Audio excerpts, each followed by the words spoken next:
going on, guys? Great win for us. 118, 111. Really a case of no Fournier and we win, right? Like, really, what happened was by Fournier not playing, it moved everybody up a spot. And by moving everybody up a spot, it gave people more minutes. And you can just tell, like, when you give guys like Cam more minutes, you give guys like Obi more minutes. You know what I'm saying? You give guys like Quickly more minutes. They play great, man. And that's what you really need. You need these guys to play well, and you need these guys to play for each other. And what ends up happening is you give the Utah Jazz their first actual home loss, of the season. I'm gonna run down the stats real quick. Starting with R.J. Barrett, really. I had 9 points. I mean, 9 rebounds, 1 assist, 2 points. Nah, so.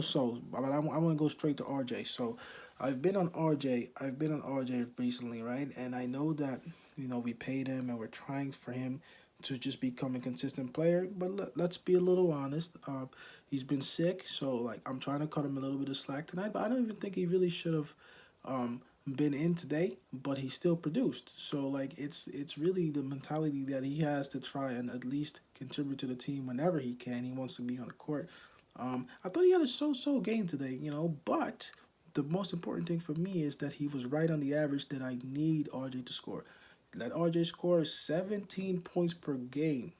You know what I'm saying? Which is about, this average of what I think he can score. But the problem is for me, he needs to do that all the time. If RJ gets 17, 18 points, we win. I promise you. You can book that. You know what I'm saying? Today he had 18 points, 4 assists, 3 rebounds. Solid. Not the best game for him considering what I know he can do, but he wasn't feeling well. So you gotta give him a little bit of slack. But I'm just saying. Next guy up for me here is Jalen Brunson, bro. This guy is a point guard. He's a baller. He was abusing Mike Conley. He was absolutely abusing Mike Conley, man. He was taking him to school and back and dropped him off at the bus, then took him back to school and dropped him off again. You know what I'm saying? It's awesome, man. 34 points. I can't speak. I'm so excited that we won 11 o'clock at night.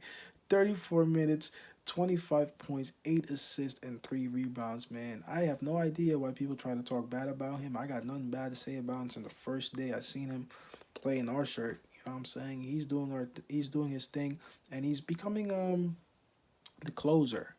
I want to call him that now, the closer. Let him be the closer.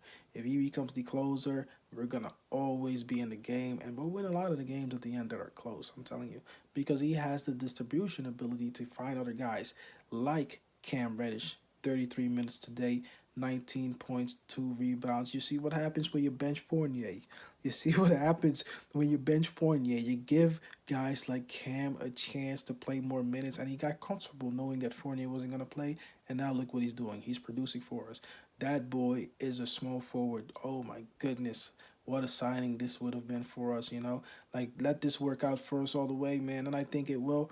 This is going to be one of the best signings. It was low-key at the time, right? It was low-key at the time last year, but now we're seeing the fruits of that signing. You know what I'm saying? It makes such a big difference. Although I do think for RJ's sake, it forces RJ to continue to be a guard, which I don't think he's the best at. But Cam Reddish is just as better small forward. He can do so many things. He can rebound. He can drive. He was shooting the three today. You know what I'm saying? He was doing everything. So we gotta continue to go with that, and we gotta continue to sit Fournier. It's so obvious. We gotta continue to sit Fournier. Maybe try to get rid of him if we can. You know what I'm saying? Next we have Julius Randle. Not best game from him points wise, production wise, but I still thought he played okay. He passed out of a lot of tough shots, even though he does commit the turnovers like he usually does. But he didn't really force it. Especially at the end, he passes a lot more now, which at least gives us a chance to try another play or have something happening. I think he's been held more accountable by guys like Brunson, who are officially the point guard, to make sure he doesn't do the bonehead stuff and just try to find his shot. Which sometimes he made very tough shots, man. He's capable. He's very capable. It's just the little turnover stuff that he still continues to, he needs to work on that. Didn't have the highest production, but I didn't think he played that bad. You know what I'm saying? I just think that, it was other people's night tonight, and it showed. Quickly today played awesome. 26 minutes. He had 13 points, and he had 3 rebounds for 2 assists.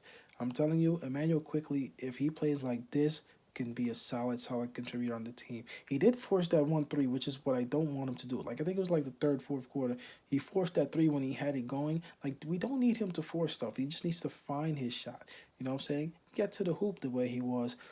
Hit that stationary three where you just stand still, one dribble, bang, you hit that. You know what I'm saying?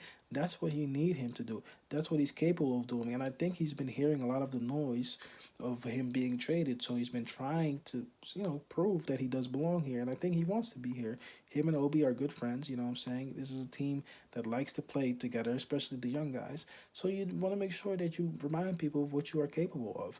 But I feel like these type of games is what he needs to have, and he can if he doesn't force it. If quickly continues to force it, it's not gonna happen for him. But tonight he played very well. I thought he was one of the best players.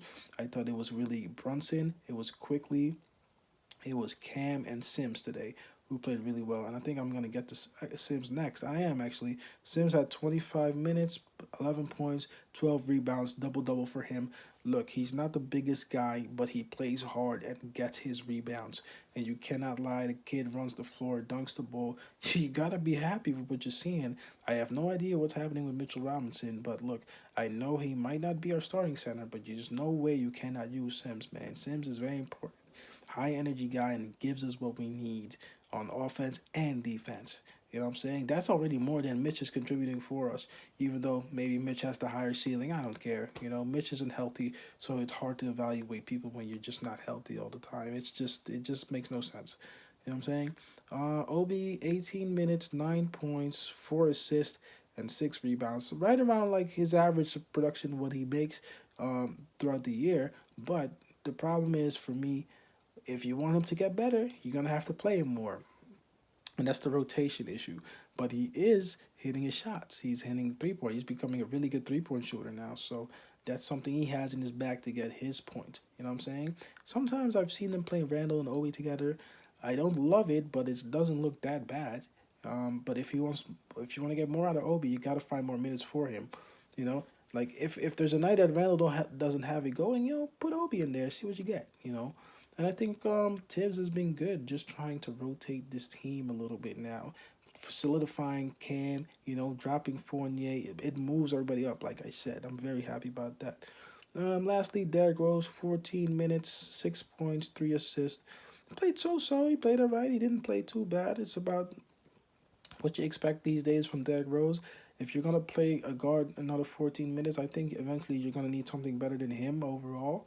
But he provides leadership. But as far as actual production goes, like I mean, you can move on from him eventually. But I do think he still contributes to this team when he can. But it's neither here nor there for him. And then the rest: Quentin Grimes, Hunt, Mitchell Robinson, Svi, and Arch, Evan Fournier, of course, McBride, Keels didn't play. I just want to go back to Grimes, though. I don't know why we overhyped Grimes, but this is not looking good for him so far this year. I don't know if he's hurt. I don't know what's going on. I guess he is hurt because we don't hear much about it. He plays at the end of the game, like I think a couple of games ago, and now he doesn't play. So we don't know what's going on with that. They were talking really highly about Grimes, and now we don't even know when he's actually going to continue to play again to have a solid stretch and build some consistency. It's really on the Knicks to manage that. I mean, right now, I don't really care if he plays or not because we have so many other things going off the bench in Obi and quickly that it really doesn't matter that much for me for Grimes because even now with the emergence of a Cam Reddish, so you're really looking at maybe him pushing the two position Grimes, which RJ plays, and RJ is definitely not going to give that up, especially with um what we call it, with Cam doing what he's doing now. So yeah, good win, 118, 111. I can't be mad. It was a good game overall. Tibbs seems to be learning, and we got to move on to the next one. I think we play the Nuggets next. No Joker, I'm hearing, so that should be good. Let me know what you think in the comment section of the game. It's your way down. I'll be here tomorrow, of course. I'll see y'all next time, man. It's time to go to sleep. Peace out.